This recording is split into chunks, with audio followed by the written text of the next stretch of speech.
రక్షకుడైన యేసుక్రీస్తు వారి శ్రేష్ఠమైన నామములో దేవుని పిల్లలైన మీ అందరికీ మరొకసారి శుభాభివందనాలు తెలియజేస్తున్నాను. ప్రభునందు ప్రియమైన వాళ్ళ దేవుని యొక్క కృపను, దేవుని యొక్క ప్రేమను బట్టి సజీవమైన లెక్కలు మనం ఉంచి మరొక సమయాన్ని ఆయన యొక్క సన్నిధిలో గడపడానికి దేవాది దేవుడు మనకు అందించిన యొక్క సద్భాగ్యాన్ని బట్టి ఆయన్ని స్తుతిస్తూ మహిమపరుస్తూ దేవుని యొక్క మాటలను మనం వినడానికి ఆయన సన్నిధిలో సమకూర్చబడడానికి దేవుడు చూపిన కృపకే వందనాలు కృతజ్ఞతలు తెలియజేసుకుంటూ మన ప్రార్థన యొక్క సహకారంతో దేవుని యొక్క మాటలు విందాం, ప్రార్థన చేసుకుందాం. మమ్మల్ని మిగిలిగా ప్రేమించిన తండ్రి, ఘనమైన నీ నామానికి వందనాలు స్తుతి స్తోత్రాలు చెల్లించున్నాం. ఇంతవరకు సజీవమైన ఉంచారు, కాచి కాపాడడానికి వందనాలు. నేను ప్రతి వారం చక్కని మాటలను మేము వినడానికి తెలియచేయడానికి తండ్రి మీరు ఇచ్చిన సదావకాశం బట్టి మీకు వందనాలు. సహోదరులు ఒకరితో ఒకరు ఎలా ఉండాలి అనే అంశం మీద తండ్రి నన్ను తండ్రి మాట్లాడడానికి మీరు ఇచ్చిన ఆలోచనకి మీకు వందనాలు. కొద్ది నిమిషాలు తండ్రి నీ పక్షాన్ని నిలబడి నీ పిల్లలకు నీ మాట తెలియజేస్తుండగా నీ సహాయం నాకు అందించి నీ కృపలో నన్ను జ్ఞాపకం చేసుకున్నాను. మా ప్రభుని ప్రియరక్షకుడు నాయన యేసుక్రీస్తు వారి బయట ప్రార్థన చేసినాం తండ్రి. ప్రభునందు ప్రియమైన వాళ్ళ దేవుని యొక్క కృపను బట్టి సహోదరులు ఎలా ఉండాలి అనే అంశం మీద మనం ప్రతి వారం మాట్లాడడం జరుగుతుంది. బైబిల్లో సహోదరుల గురించి చాలా విషయాలు దేవుడు చెప్పడం జరిగింది. ఒకటి కాదు, రెండు కాదు, అనేకమైన విషయాలు దేవుడు చాలా చెప్పాడు. కాబట్టి ప్రేమైన వాళ్ళ గమనించండి, చాలా విషయాలు ఒకటి కాదు, రెండు కాదు, అనేకమైన విషయాలు చెప్పాడు. ఒక విధంగా చెప్పాలంటే ఒక మనిషి పరలోకం చేరడానికి వేలాది సంగతులు బైబిల్లో రాయబడ్డాయి. ఒకటి కాదు, రెండు కాదు, మనం చదవక పరిశీలించగా ఆ విషయాలు మనకు తెలియట్లేదండి. అయితే ఇక్కడ మనం గమనించినట్లయితే ప్రియమైన వాళ్ళ దేవుడు కోరుకున్నది ఏంటంటే భూమి మీద నివసిస్తున్న ప్రతి మనిషి అనగా ఆయన పిల్లలు, దేవుని పిల్లలైన మనమందరం కూడా కలిసి ఐక్యతతో అలాగే ప్రేమతో మరి ముఖ్యంగా ఒకరినొకరు సహోదర భావం కలిగి దేవుని యొక్క ఆలోచన ప్రకారంగా జీవించాలి. నేనైతే ఏ విధంగా అయితే జీవిస్తున్నానో నా పిల్లలు కూడా నాలాగే జీవించాలి అని పరమ తండ్రి ఆయన ఆశపడుతున్నాడు. కానీ ఇక్కడ మనం చూడగలిగితే ప్రియమైన వాళ్ళ ఏంటి ఆయన యొక్క కోరిక, ఏంటి ఆయన యొక్క ఆలోచన, ఏంటి ఆయన మన పట్ల ఉన్న యొక్క ఉద్దేశం అనేది ఖచ్చితంగా మనం ఆలోచన చేయాలి. భూమి మీద ఏ ఒక్కరికి లేని విభేదాలు కేవలం మనుషుల్లోనే ఉన్నాయనే విషయాన్ని గమనించాలి. ఉదాహరణకి ప్రియమైన వాళ్ళ ఒక పక్షి జాతిలో ఒక కాకిని తీసుకోనండి. ఏదైనా ఆహారం దొరికితే మిగిలిన తన యొక్క జాతి కాకులను పిలుస్తుంది. కావు కావు అనేసి తన యొక్క పరిభాషలో లేకపోతే తనకున్న ఆ యొక్క మిగిలిన పక్షులకు అర్థం అవడానికి కావు కావు అనేసి పిలుస్తుంది. అంటే తనకున్న ఆహారం తనకే కాకుండా మిగిలిన తన జాతి పక్షులకు కూడా వాటికి కూడా ఆకలి తీర్చుకోవడానికి పిలుస్తుంది. ఆలోచించని ప్రియమైన వాళ్ళు ఇంకా మనం చూడగలిగితే ఎలుకకు పిల్లికి అసలు పడదండి. ఎలుక పిల్లి ఈ రెండు జాతులకు అసలు పడదు. ఈ రెండు స్నేహం చేస్తున్నట్టుగా మనం చూస్తున్నాం. ఇకపోతే మనం చూడగలిగితే ఒక క్రూరమైన జంతువులతో కూడా మనిషి స్నేహం చేస్తున్నాడు. భయంకరమైన విషసర్పాల మధ్య జీవిస్తున్నాడు. అంటే ఒక విధంగా చెప్పాలంటే ప్రియమైన వాళ్ళ కుక్కలతో సహవాసం కలుగుతున్నారు. అంటే కుక్కలతో సహవాసం అంటే దాని అర్థం ఏంటంటే కుక్కలు పెంచుకుంటున్నారు. ప్రాణప్రదంగా ఈ రోజున ఒక కుక్కలను పెంపుడు కుక్కలను పెంచుకోవడం జరుగుతుంది. కాబట్టి ప్రియమైన వాళ్ళు ఇక్కడ గమనించినట్లయితే అంటే మనిషి అనే ప్రతి ఒక్కరితో కూడా సహవాసం కలిగి ఉంటున్నాడు. ఎవరితో సహవాసం కలిగి ఉండట్లేదు అంటే తన రక్త సంబంధులతోనూ అలాగే మనం ఇంకా ఆలోచన చేయగలిగితే తన తోటి ప్రజలతోనూ తన ప్రాంత ప్రజలతోనూ సహవాసం కలిగి ఉండట్లేదు. కాబట్టి ప్రేమైన వాళ్ళరా, ఇక్కడ మనం గమనించినట్లయితే ఏంటి విభేదాలు ఎవరిలో ఉన్నాయంటే మనుషుల్లోనే ఉన్నాయి. అవునంటారు కదా, మనుషుల్లోనే ఉన్నాయి. కోపాలు ఎవరిలో ఉన్నాయి? మనుషుల్లో ఉన్నాయి. అసూయలు, కక్షలు, విభేదాలు ఏంటి మత్తతలు, అలర్తో కూడిన ఆటపాటలు, ఒక విధంగా చెప్పాలంటే భయంకరమైన సంగతులు కూడా అన్ని కూడా మనుషుల్లోనే ఉన్నాయి. గమనించాలి.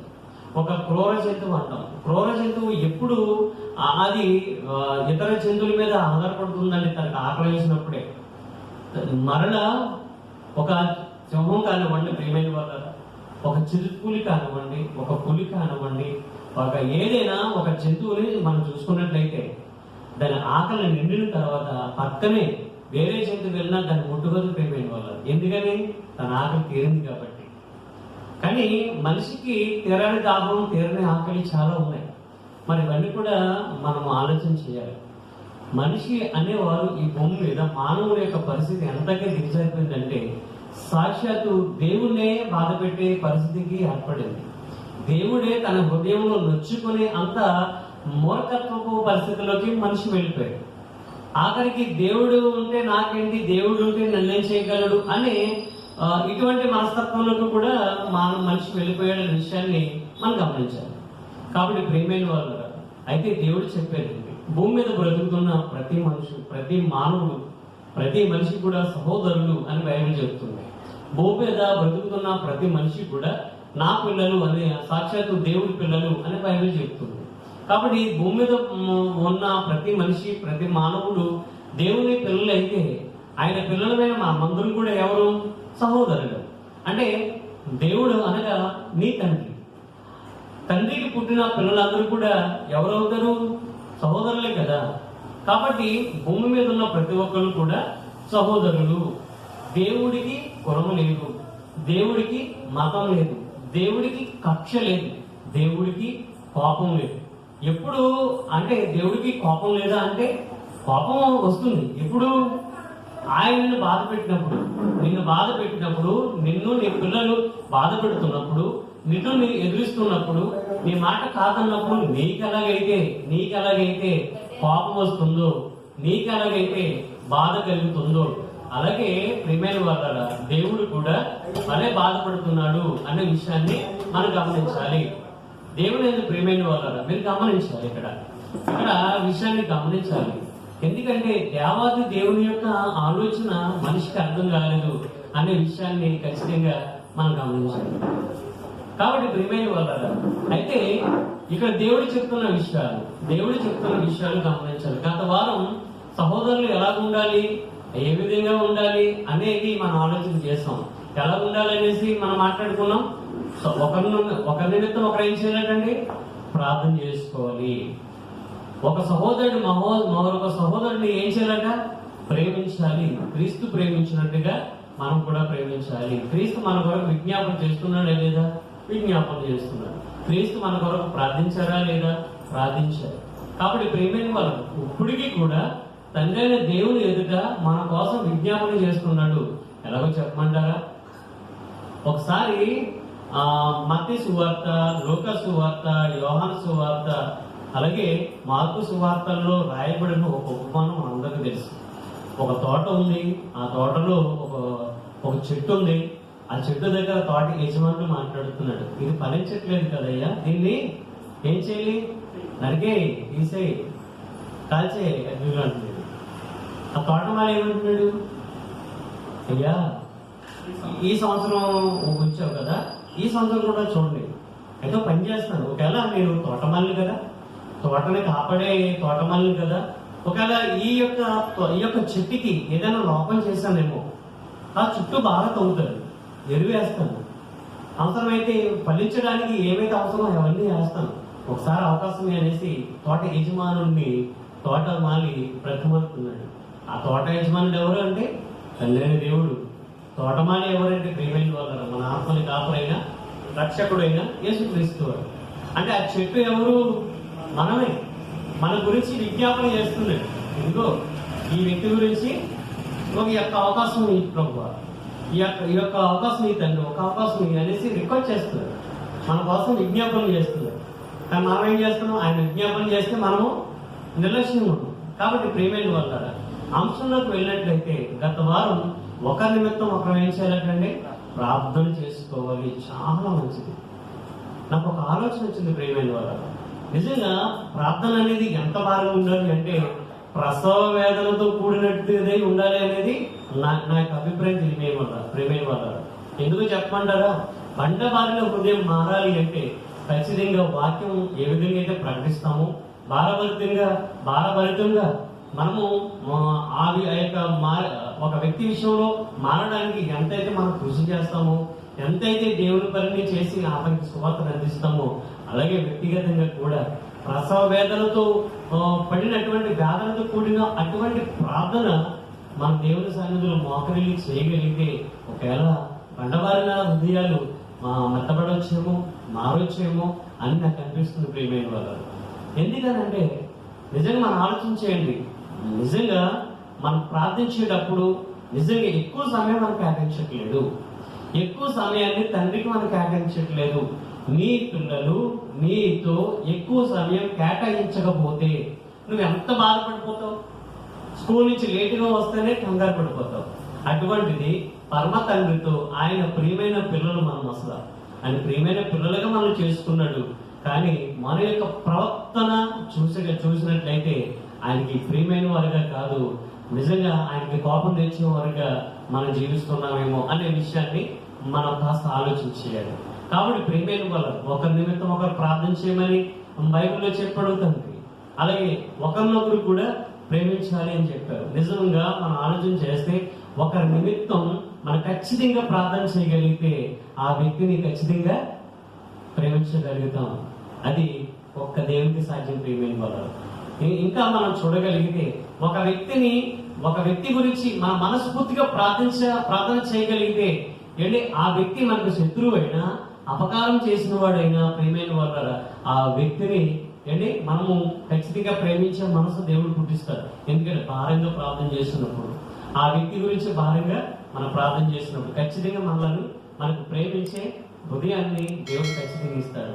అటువంటి ప్రేమతత్వం అనేది ఈ రోజున మనుషుల్లో లేదు కాబట్టి, దేవుని యొక్క తత్వం అనగా దైవత్వం అనేది మనుషులు లోపిస్తుంది కాబట్టి ఈ రోజున కులమతాలతో కొట్టుమిట్టులు ఆడుతూ నువ్వెవరు నేనెవరు అన్నట్టు ఆఖరికి సాక్షాత్తు దేవుని దగ్గరికి కూడా వచ్చేటప్పుడు కూడా కులాన్ని హెచ్చిస్తున్నారు. అంటే చాలా మంది కూడా నువ్వు తక్కువ జాతి వాడు కాబట్టి, తక్కువ కులం వాడు కాబట్టి మా దేవుని దగ్గరికి నువ్వు రావడానికి అవకాశం లేదు అనే విషయాన్ని కూడా ఈ రోజున చూడగలిగితే ప్రియమైన వాళ్ళు చాలా చాలా బాధాకరమైన పరిస్థితి. అందుకనే సహోదరులుగా మనం ఏ విధంగా ఉండాలి, సంఘంలో మన సహోదరులుగా వాక్యం వింటున్న వారుగా మనం ఏ విధంగా ఉండాలో దేవుడు తెలియజేస్తూ ఒక మాటను తెలియజేస్తాడు. కాబట్టి ప్రియమైన వాళ్ళ మీరు వరుసగా రాసుకోనండి. మొట్టమొదటిది సహోదరులు ఒక నిమిత్తం ఒకరు ఏం చేయాలంటే ప్రార్థన చేయాలి. మరొకటిది రెండో విషయం ప్రేమించాలి.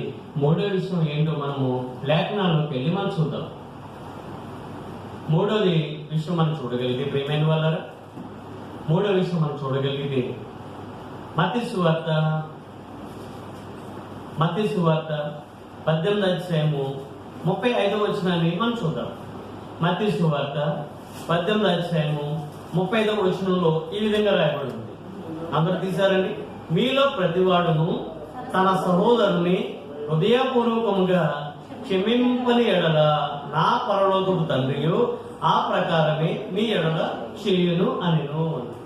అంటే హృదయపూర్వకంగా ఏం చేయాలట? క్షమించాలి. ఏంటి మనము సర్వసాధారణంగా చిన్న డిస్కషన్ జరిగినప్పుడు సారీ బ్రదర్ అని చెప్తారు. అది హృదయపూర్వకంగా చెప్పారా లేకపోతే పైన పెదాల మీద చెప్పారా? హృదయపూర్వకంగా చెప్పాడా? లేదు.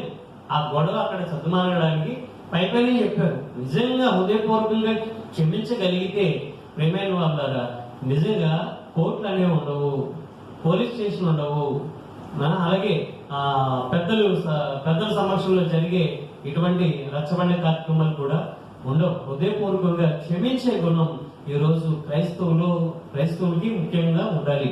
కానీ ప్రియమైన వాళ్ళ హృదయపూర్వకంగా క్రీస్తు మనం క్షమించాడా లేదా అంటే హృదయపూర్వకంగా క్షమించాడు. ఒకప్పుడు ఆయనకి వ్యతిరేకులు మనము, ఒకప్పుడు మనము దేవునికి శత్రువులం, పాపంలో మనం కొట్టుమిట్టాడుతూ ఈ లోకంతో ఈ లోకంతో మనం స్నేహం చేస్తున్నప్పుడు క్రీస్తు ప్రేమను మనకు తెలియక మనం ఎలా ఈ లోకంతో స్నేహం చేస్తున్నప్పుడు మనము శత్రువులుగా బ్రతుకుతున్న సమయంలో, సమాధానం లేని పరిస్థితుల్లో మనం చూడగలిగితే ప్రియమైన వాళ్ళ మనము క్రీస్తు కూడా రాకముందు కూడా మనము క్షమింపబడిన వారుగా ఉన్నాం, లోకంలో ఉన్నాం, లోక కార్యాలలో ఉన్నాం, దేవుడికి ఇష్టమైన రీతిలో మనం జీవించట్లేదు. కాబట్టి దేవుడు కూడా మనల్ని క్షమించాడు. ఎలాగా? క్రీస్తు ద్వారా, క్రీస్తు ప్రాణం పెట్టడం ద్వారా. అవునంటారు కాదంట?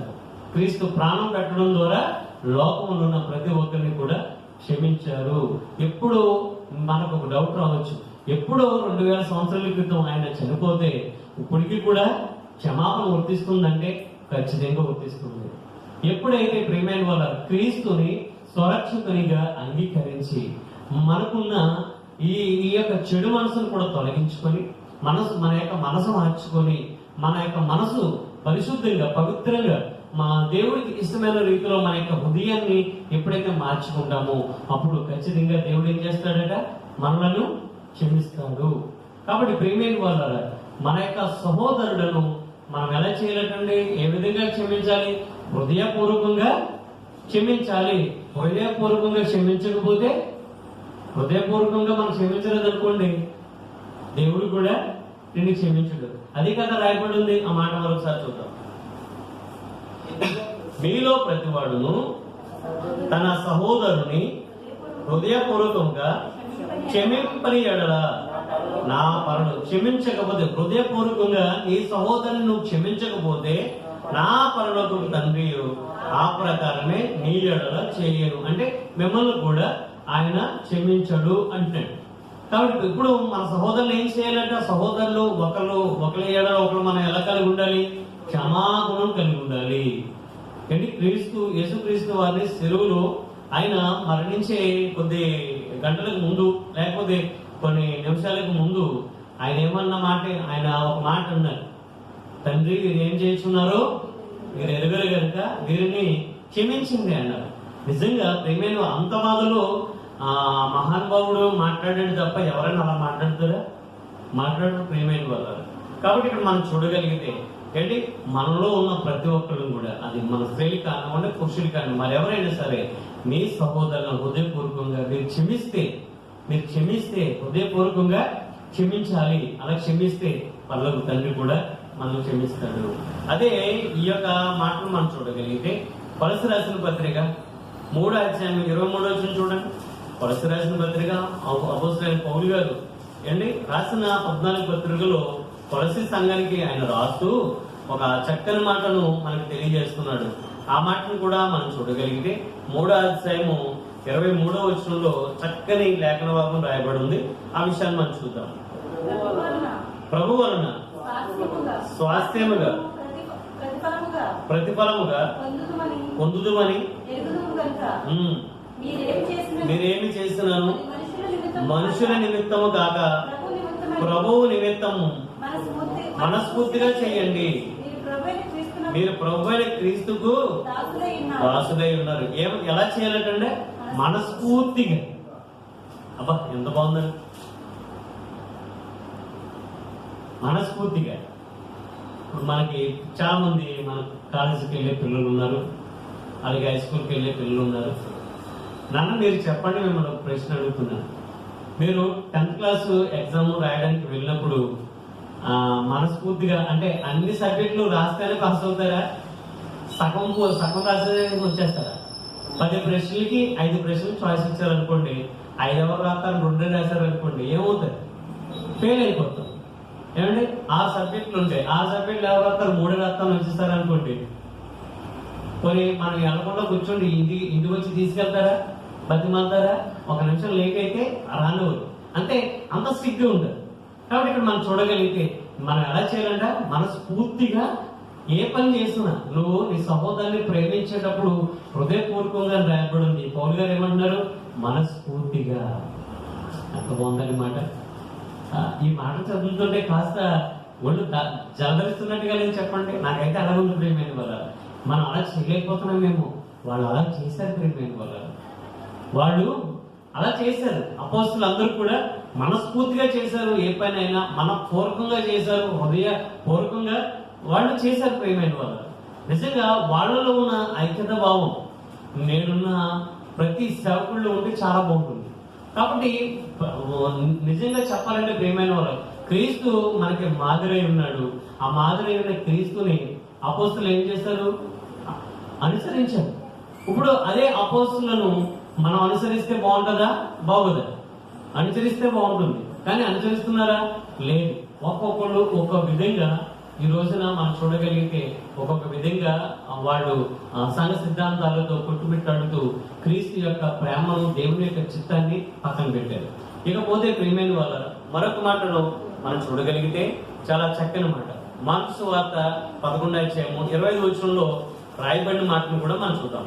మార్కు సువార్త 11:25 ఏమని రాయబడి ఉందంటే, మీకు ఒకరి మీద విరోధం ఏమైనా కలిగి ఉన్నాయా, మీరు నిలబడి ప్రార్థన చేయనప్పుడల్లా క్షమించండి.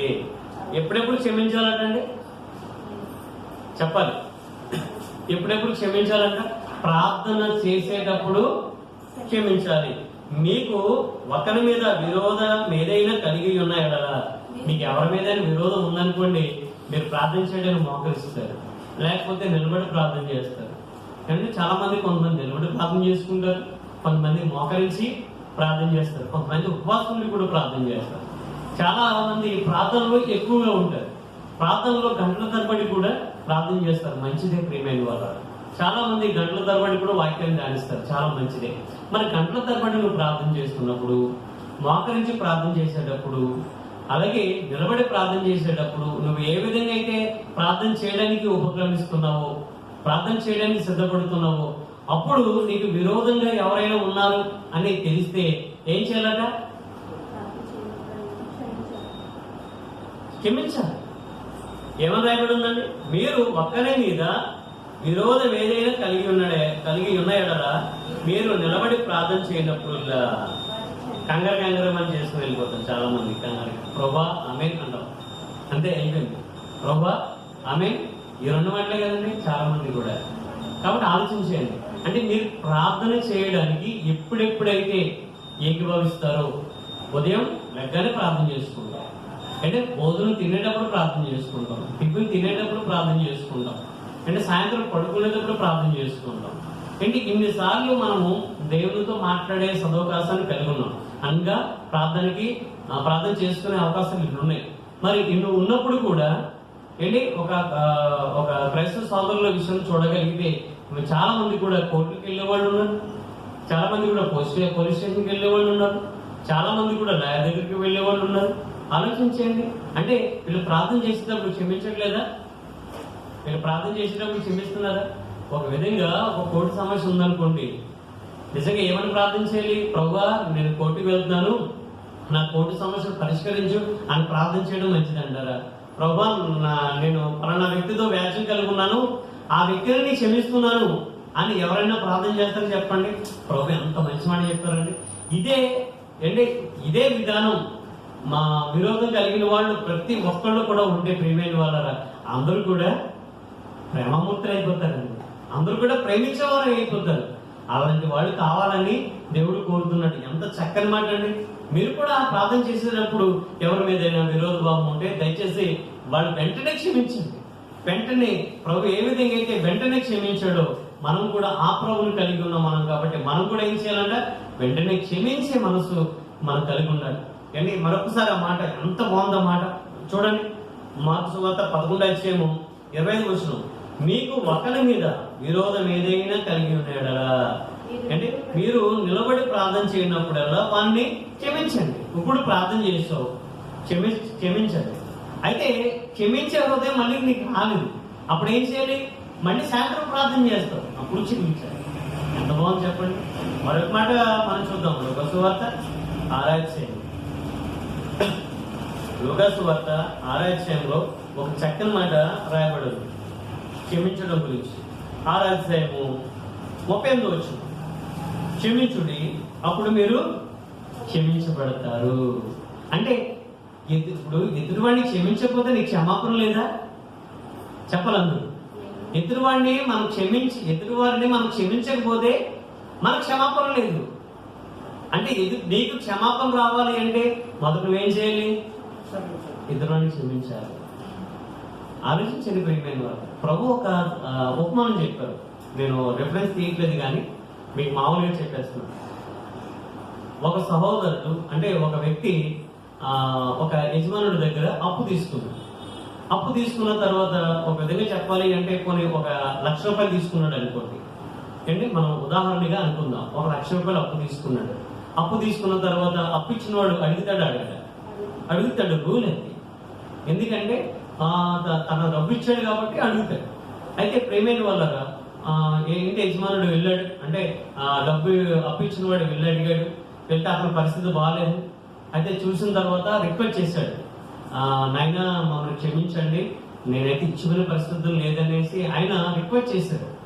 అయితే ఇతని పరిస్థితి కూడా బాగోలేదు కదా, మనం ఎన్ని చేసినా ఉపయోగం లేదు కాబట్టి సర్లే ఇతను అప్పులు క్షమిద్దాం అనేసి అప్పులు క్షమించేశాడు. ఆయన అప్పు ఇచ్చిన వ్యక్తి అప్పు తీసుకున్న వ్యక్తిని క్షమించాడు. అయితే ఒక రోజున ఏం జరిగిందంటే ఒకసారి అక్కడ గొడవ జరుగుతుంది. ఎవరైతే అప్పు తీసుకున్నారో వాళ్ళని అతను ఒక చోట గొడవ చేస్తున్నాడు. ఏంటి సంగతి అని తీరా అక్కడ ఆరాధిస్తే ఇతను ప్రియమైన వాళ్ళ ఒక ₹1,000 ఒక వ్యక్తికి ఇచ్చాడు. అప్పు తీసుకున్న అంటే ఇది వరకు అప్పు తీసుకుని క్షమించబడిన వ్యక్తి ఏమండి ఒక ₹1,000 ఒక వ్యక్తికి ఇచ్చాడు. అయితే ఇతను ఏం చేసినాడు? అతను కూడా అదే చెప్పాడు. ఒకప్పుడు ఇతను ₹1,00,000 అప్పు తీసుకొని ఎలాగైతే ధైర్యంగా చెప్పాడో అదే పరిస్థితి ₹1,000 తీసుకున్న వ్యక్తి కూడా అతనితో మాట్లాడుతున్నాడు. అయ్యా, నా పరిస్థితి బాగోలేదు, నేను ప్రస్తుతం ఇచ్చుకోలేను, దయచేసి నన్ను క్షమించండి, నా అప్పును కాయండి అంటే, అబ్బాయి నాకు అలా కుదరదు అంటే నాకు కుదరదు కాబట్టి 1000 ఇస్తావా చస్తావా అనేసి ఎక్కడికి వెళ్ళాడంట? పోలీస్ స్టేషన్కి వెళ్ళాడు. అంటే ఇప్పుడు పరిభాషలో అదే మాట్లాడుకోవాలి మనం. పోలీస్ స్టేషన్ కంప్లైంట్ ఇచ్చి అతనికి శిక్ష పడేలా చేశాడు. ఈ మాట ఎవరికి వినబడింది? ₹1,00,000 అప్పు ఇచ్చాడు చూసారా, అతనికి వినబడి వెంటనే ఇతను రంగంలో తీయడం జరిగింది. ఇతను కూడా అదే శిక్షకు బాధలు చేశాడు. ఇప్పుడు చెప్పండి ప్రియమైన వాళ్ళు, ఎవరు ఎక్కువగా శిక్షను అనుభవిస్తారు? ఎవరు ఎక్కువ శిక్షణ అనుభవిస్తారు? ఇతనే కదా. కాబట్టి ₹1,00,000 ఇచ్చిన వ్యక్తి తీసుకున్న వ్యక్తిని క్షమించినప్పుడు నువ్వు ₹1,000 ఇచ్చావు, నువ్వు కూడా క్షమించాలి వద్దా? నువ్వు క్షమించబడ్డావు, నువ్వు క్షమించబడ్డావు కానీ నువ్వు కానీ ఎదుటివాడిని క్షమించట్లేదు అనే విషయాన్ని గమనించాలి. కాబట్టి ప్రియమైన వాళ్ళ ఒకరినొకరు హృదయపూర్వకంగా అలాగే మనపూర్వకంగా క్షమించడం అంటే అదే ప్రియమైన వాళ్ళు. మనకి క్షమాపణ దొరకాలి అంటే ఖచ్చితంగా మనం ఎదుటివాడిని ఏం చేయాలి? క్షమించాలి. అంత బాగుందని ఇటువంటి మాటలు నిజంగా రాజకీయ నాయకులు చెప్పగలిగితే, ఇటువంటి మాటలు వాళ్ళు స్వీకరించగలిగితే ప్రతిపక్షాలు ఉండరు ప్రియమైన వాళ్ళు. ప్రతిపక్షాలు ఉండవు, అందరూ కూడా స్నేహభావంతోనే పరిపాలన చేయగలుగుతారు. ఇది ఎటువంటి స్వీకరించగలుగుతారా? స్వీకరించలేరు. మరొక మాట మనం చూడగలిగితే ఎఫెసీయులకు రాసిన పత్రిక 4:32 అపోస్తలుడైన పౌలు ఎఫెసీయులకు రాసిన పత్రిక 4:32 ఒక చక్కని మాట రాయబడి ఉంది. అది మనం చదువుతాం ప్రియమైన వారు. ఒకని ఎడల ఒకడు దయ కలిగి కరుణా హృదయులై క్రీస్తునందు దేవుడు మిమ్మల్ని క్షమించిన ప్రకారము మీరును ఒకరికొకరు క్షమించండి. ఎంత బాగుందని మాట, ఎంత నిజంగా అమూల్యమైన మాటలు, వెలకట్టలేని మాటలు. నిజంగా ఎక్కడ దొరికితే చెప్పండి. ఈ మాటలు చాలా మందికి అర్థం కావట్లేదు ప్రియమైన వాళ్ళు. ఏమన్నారు అంటే ప్రియమైన వాళ్ళు, ఒకని ఎడల ఒకడు దయ కలిగి కరుణాహృదయులే. అంటే క్షమించడానికి ఏముండాలి? దయ ఉండాలి. ఇంకేముండాలట? కరుణ ఉండాలి అండి. కరుణాహృదయం ఉండాలి, దయ కూడా ఉండాలి.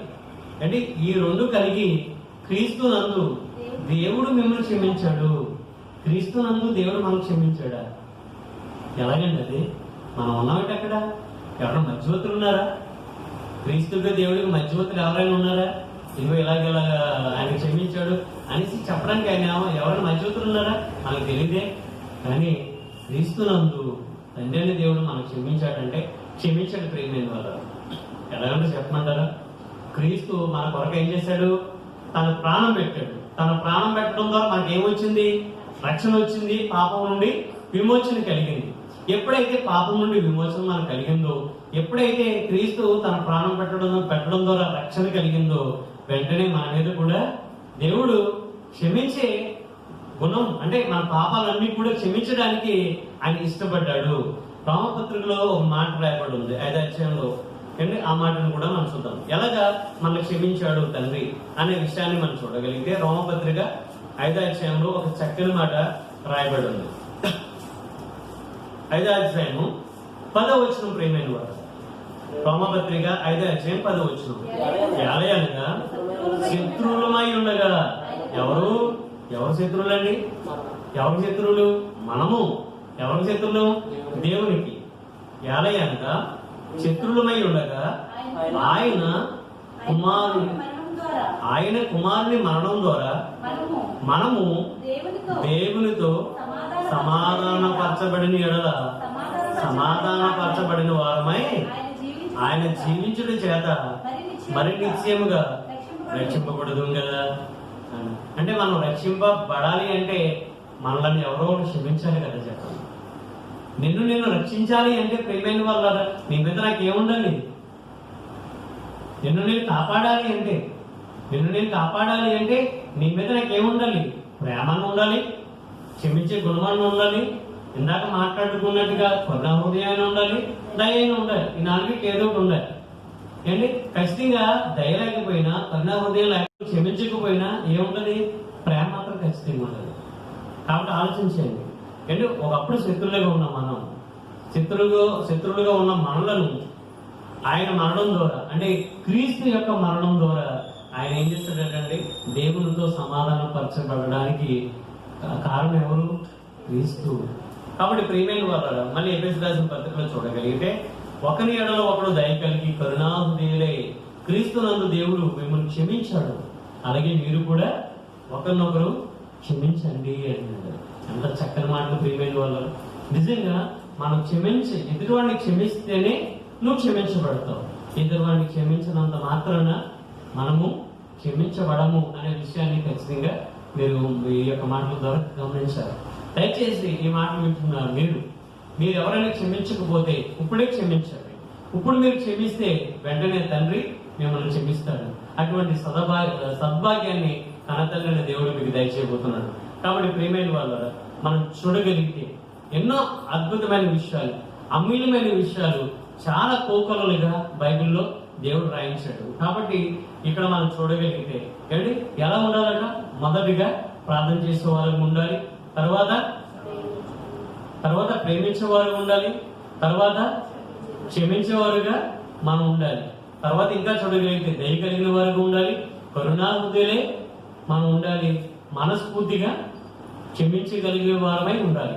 అంటే హృదయపూర్వకంగా క్షమించే వారమై ఉండాలి. అంటే క్షమించడం అంటే ప్రేమైన వాళ్ళ పోనేలే అన్నట్టుగా కాదు. నువ్వు క్షమిస్తే మరలా అతని మీద పగ పెట్టుకోకూడదు, అలా క్షమించాలి. క్రీస్తు ఏమన్నా పగ పెట్టుకున్నాడని చెప్పండి మన మీద. ఆయన చనిపోయి చాలా సంవత్సరాలు అవుతుంది. ఇప్పటికి మన మీద పగ పెట్టుకున్నాడా? మన కొరకు ఆయన విజ్ఞాపన చేస్తున్నాడు ప్రేమైన వాళ్ళ. ఇప్పటికీ కూడా మారుతాడు. దేవుడు దీర్ఘశాంతం కలిగి ఎందుకున్నాడు అంటే ప్రియమైన వాళ్ళ మన కొరకు ఒక ఆయన అడ్డుపడుతున్నాడు, విజ్ఞాపన చేస్తున్నాడు అనే విషయాన్ని మనం గమనించాలి. కాబట్టి హృదయపూర్వకంగా క్షమించే వారమై ఉండాలి. చిన్న చిన్న విషయాలు పెద్దగా చేసుకుని ఈరోజు కుటుంబంలో ప్రియమైన వాళ్ళ సమాధానం లేని పరిస్థితుల్లో చాలా మంది ఉన్నారు. కానీ ప్రభు ఏం చెప్తున్నాడు అంటే మీరు క్షమించండి మొదట, అప్పుడు మీరు క్షమించబడతారు. మరొక మాట మనము చదువుకొని మనం ముందుకు వెళదాం. ఇదే మాటను వచ్చే వారం మనం కంటిన్యూ చేసుకుందాం. తెస్సలోనికీయులకు రాసిన మొదటి పత్రిక 5వ అధ్యాయము 11వ వచనంలో మనం చూడగలిగితే,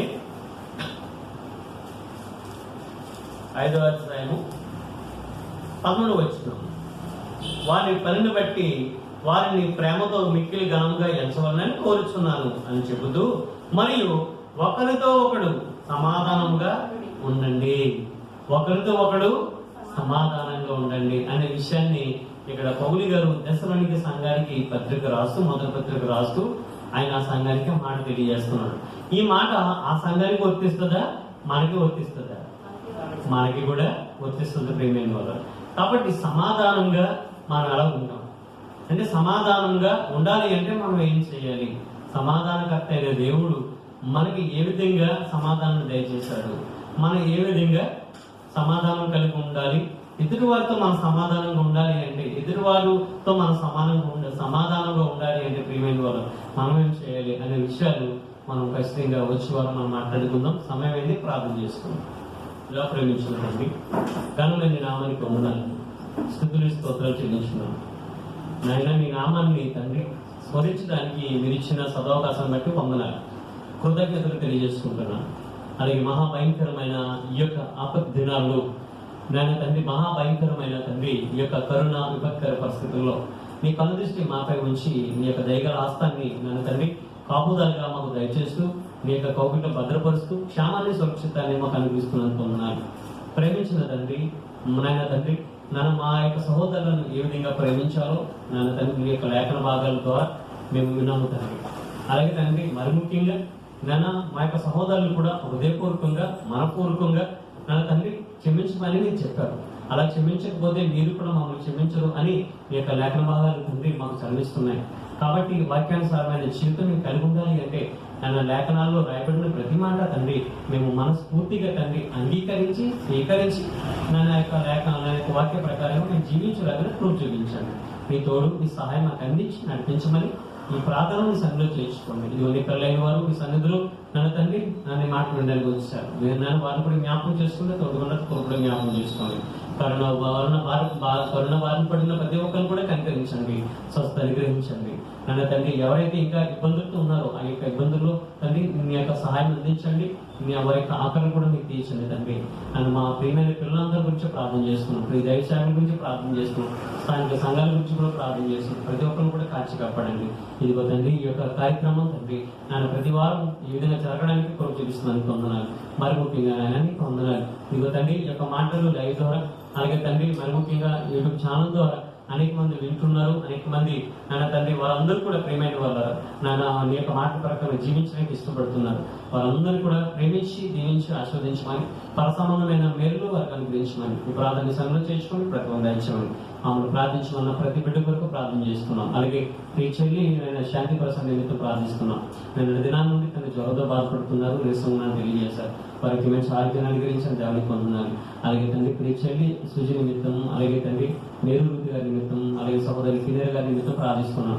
వారు ఈ నెలలో తండ్రి ఆయన డెలివరీ అవుతుండగా నీకు కాపుదలు తెచ్చండి. సుఖమైన ప్రసవాన్ని, ఆరోగ్యకరమైన బిడ్డను కూడా వారికి అనుగ్రహించండి. తోడుని కాపుదలు దయచేసి ప్రతి కుటుంబంలో తండ్రి కరోనా బారిన పడకుండా వారందరికీ కూడా కాచి కాపాడమని, క్షేమాన్ని సురక్షితమైన ఆయుష్ను ఆరోగ్యం దయచమని, అలాగే తండ్రి సంఘంలో ఉన్న ప్రతి బిడ్డను బట్టి ప్రతి కుటుంబాన్ని బట్టి ప్రార్థన చేస్తున్నాం. మీ తోడుని కాపుదలు దయచండి. అలాగే మీ సహోదరులు తండ్రి ఆయన అపరాధ వారి కుటుంబం మీతో ప్రార్థన చేస్తున్నాం. వారి యొక్క కుమార్తె వివాహ విషయంలో తండ్రి వారు చేస్తున్న ప్రయత్నాలను తొలగిందని కృప చూపించండి. నీ నామ మహిమాత్మే తండ్రి ఆ యొక్క బిడ్డల పట్ల మీకు కృప చూపించండి. అలాగే ప్రతి ఒక్కరు కూడా జ్ఞాపకం చేసుకోండి. డానియల్ గారి వారి కుటుంబాన్ని జ్ఞాపకం చేసుకోండి. రాజు గారి వారి కుటుంబాన్ని బట్టి ప్రార్థిస్తున్నాం. ప్రసాద్ తమ్ముడు వారి కుటుంబాన్ని తండ్రి, అలాగే తండ్రి కుమారి చెల్లి వారి కుటుంబాన్ని, ఝాన్సీ చెల్లి వారి కుటుంబాన్ని తండ్రి, అలాగే జోసఫ్ సుంట వారి కుటుంబాన్ని తండ్రి, పేట గారు వారి కుటుంబాన్ని వారి బిడ్డలు నీతో కాపుదలు దండి. అలాగే బుక్స్ గారు వారి కుటుంబాన్ని, దేవకి అలాగే తండ్రి నా దేవకి యొక్క విషయంలో ప్రార్థన చేస్తున్నాం. చెల్లికి తండ్రి తన బలహీనంగా తెలియజేశారు. సంపూర్ణమైన ఆరోగ్యాన్ని అనుగ్రహించండి, క్షేమకరమైన స్థితిని అనుగ్రహించండి. నరసింహ గారికి ఆరోగ్యాన్ని అనుగ్రహించండి. ఒకటి జ్ఞాపకం చేసుకోండి. అలాగే తండ్రి అయినా శంకర్ గారి కుటుంబాన్ని జ్ఞాపకం చేసుకోండి. బుచ్చి గారు వారి కుటుంబాన్ని వారి బిడ్డలు జ్ఞాపకం చేసుకోండి. అలాగే తండ్రి రత్నజ్యోతి చెల్ల వారి కుటుంబాన్ని కూడా జ్ఞాపకం చేసుకోండి. ఆయన పీటర్ వారి కుటుంబాన్ని, అలాగే తండ్రి ఎస్ఎల్ గారు వారి కుటుంబాన్ని, వారి తమ్ముడు కుమార్ గారు వారి కుటుంబాన్ని, వారి తల్లిని జ్ఞాపకం చేసుకోండి. దేవుని పొందనాలు. అలాగే క్యాటింగ్ రమేష్ గారు వారి కుటుంబాన్ని, పండు గారి కుటుంబాన్ని జ్ఞాపకం చేసుకోండి. తండ్రి వారి బిడ్డలు కూడా జ్ఞాపకం చేసుకోండి. దేవుని పొందనాలు. అలాగే తండ్రి మరి ముఖ్యంగా దేవుని పొందనాలు. నన్ను ఇంకెవరైతే ఏ బిడ్డలైతే ఉన్నారో సైతం వారి కుటుంబాన్ని జ్ఞాపకం చేసుకుని తండ్రి నన్ను మీ తోడు మీ కాపుదలు మెన్ని కనికరించి సహాయం తెచ్చుకుని వచ్చుకున్నాను. దేవుని పొందనాలు. అలాగే చెల్లి ప్రసన్న విషయంలో మీరు చూపిన మేలుకే కృపకే వందనాలు తండ్రి. ఆయన ఆ యొక్క కరోనా బారి నుండి తప్పించి క్షేమాన్ని, సురక్షితాన్ని, ఆయుష్ను, ఆరోగ్యాన్ని ప్రసాదించి ఆ చెల్లికి నెగిటివ్ రావడానికి కూడా చూపించడానికి అనుకుంటున్నారు. వచ్చి వారిని సన్నిధికి వస్తారని తెలియజేశారు. క్షేమంగా మా మధ్య నడిపించారు. అలాగే వారి మేనలు ఉదయభాస్కర్ మీద ప్రార్థన చేస్తాం. కాలు విరిగింది, ఆపరేషన్ చేశారు. అలాంటి నేను మంచి ఆరోగ్యాన్ని అనుకరించి ఆ కాలు పూర్తి స్థాయిలో తగ్గడానికి కూడా చూపించారు. అలాగే ఈశ్వర్ గారు వారి కుటుంబాన్ని కూడా జ్ఞాపకం చేసుకుంటారు. ఆయన ఇంకా ఎవరి నిమిత్తం విమర్శమో వాళ్ళని జ్ఞాపకం చేసుకుంటారు అనుకుంటున్నాను. ఈ తోడుని కాపుదల దయచేసి నడిపించుకున్నాడు చూడండి. మీ యొక్క సహాయం మాకు అనుగ్రహించి నడిపించండి అనుకుంటున్నాను. ఆ రాజేష్ గారు వారి కుటుంబాన్ని బట్టి ప్రార్థన చేస్తున్నారు. మళ్ళీ గారి సోదరుని బట్టి ప్రార్థన చేస్తున్నారు. వారి బిడ్డను బట్టి అనుకుంటున్నాను. అందుకు రాజేష్ గారు వాళ్ళ యొక్క అన్నగారి తండ్రి లోకాన్ని విడిచి వెళ్ళారు. తండ్రి వారికి కావాల్సిన ఆదరణ, ఓదార్పు, నెమ్మది అనుగ్రహించి కృపగా జ్ఞాపకం చేస్తున్నాను. తోడుగుండి కృప చూపించి సహాయం తెచ్చింది. ఈ ప్రార్థన సంలో చేసుకుని ప్రకటన తెచ్చింది. ఇంకెవరైనా నా గురించి మరిస్తే తండ్రి నేను ఉన్నాను తండ్రి. అయితే మమ్మల్ని మరణించి వారందరి నిమిత్తం కూడా తండ్రి ప్రార్థించి మనసు అనుగ్రహించి మీ యొక్క సన్నిధిలో మమ్మల్ని బలపరచుకొని సహాయం తెచ్చేవారు. వచ్చేవారు ఇదే సమయానికి అందరూ కూడా కలవడానికి ఆదివారం, గురువారం, శుక్రవారం ప్రతి సంఘ కార్యక్రమం కూడా నడిపించడానికి మా ప్రభుత్వం పిరక్షకులు ఉన్నారు. యేసుక్రీస్తు వారు ప్రార్థన చేసిన తండ్రి ఆమేన్. మన తండ్రి అయిన దేవుని పెట్టినాం కుమారుడు యేసుక్రీస్తు వారు పరిశుద్ధాత్మ దేవుని సమాసం దేవుని పిల్లలు మనందరికీ సదాకాలం నడిపించుగాక. ఆమేన్.